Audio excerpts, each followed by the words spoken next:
I didn't do very well on my Bmat, and I'd also like to say it had some impact on my UCAS. Now, I can't construct a time machine and go back in time to retrieve my Bmat and change the answers, but it's not too late for you. So strap into this video where we'll be talking exactly about how my Bmat. Okay, so my name's Akshi and I'm a second year medic at Imperial College London, and today I'm going to be spilling all the herbal tea on how I messed up my Bmat.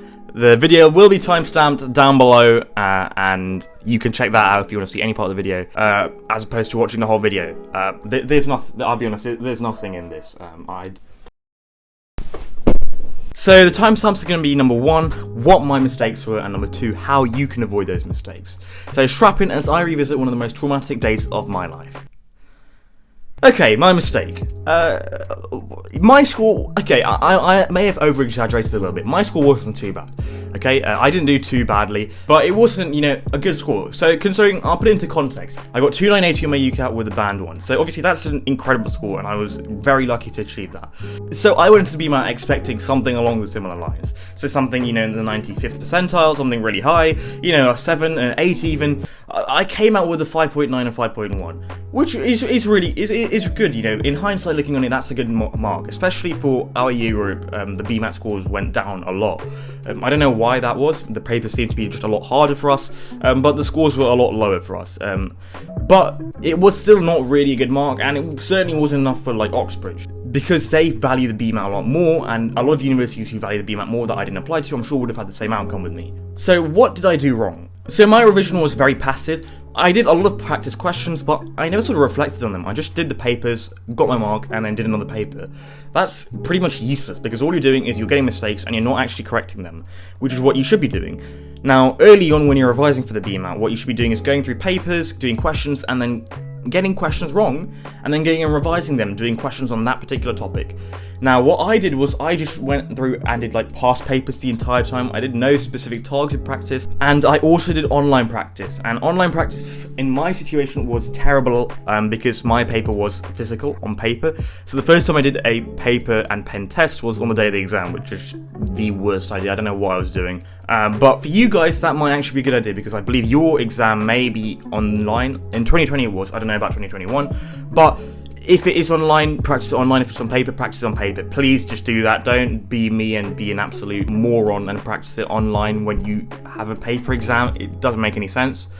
And those were the two things I did wrong. I was very passive and I did it online. Those were two massive mistakes that contributed to my poor mark. Okay, how can you avoid these mistakes? Very simply, target your practice. So when you start revising for the Bmat, do a few past papers so that you've done a general coverage of every single question that can come up, and you can see which questions you're getting wrong. And from there on, go and do some targeted practice. Every section has questions split up. Now, they won't say this explicitly on the Bmat papers, but if you go and look at the Bmat guides for section 1 and section 2, they split the paper up into the individual question types that they can give you. So if you know which questions you're getting wrong, have a look through. Make sure you write down which question types they are and analyze it. Which ones are getting wrong most of the time?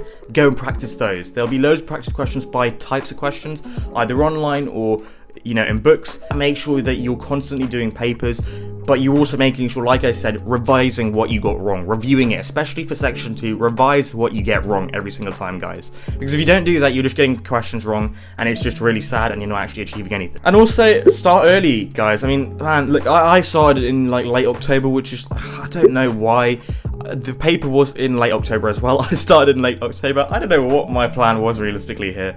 But because it's really hard to balance A-levels and Bmat, which is why I always recommend you guys sit an early UCAT. It's pretty much too late to change that now, but do start revising for your Bmat the day after your UCAT finishes at this point, guys, because even if you have to balance A-levels, in my opinion, it's okay to do a little bit poorly at school for the first few months if it means you're going to do well in your Bmat, in my opinion. Because you can always recover your school performances after Bmat. Your tests, your exams are in late next year, so you've got ages to prepare for those, and you can always catch up after your Bmat finishes. So I always say to put a little bit more emphasis on your Bmat as opposed to schoolwork for the time being, and you'll start to see that you do really well in this exam. But hopefully, the mistakes that I made your gain, because hopefully you know now what not to do, and hopefully this video was nice and brief but nice and sweet, I thought. Hopefully it clarifies any questions you had. If you've got any other questions, drop them in the comments down below, and my Instagram is also available for you to message me on there, and please let me know in the comments down below any video ideas you want me to do. I've got a few in the works at the moment, but if you guys let me know what you want me to do, I will pretty much make a video on that, because I'm struggling for content. So please do that. Also hit the red button down below if you're not already a part of this channel, and yeah, I'll see you in the next video. I'll see you in a bit.